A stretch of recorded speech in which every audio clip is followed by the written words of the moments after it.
Whoa, wait up. What in the world is Naomi doing? Well, this is a very different Naomi we've seen over the past several weeks, and this, you have to think, is essentially a proxy attack.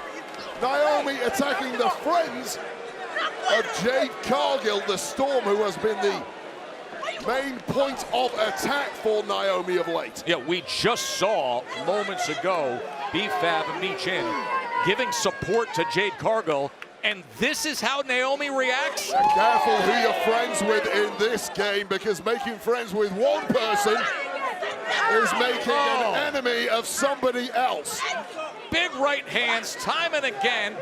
Oh, and she's just smashing her into our announce desk.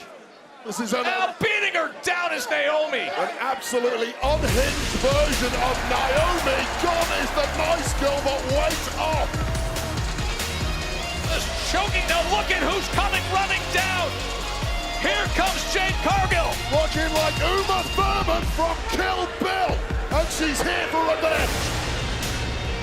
And not surprisingly, Naomi moving as fast as she has in her entire life to get away from Jade Cargill. And B-Fab is in a bad way here. Boy, is she ever.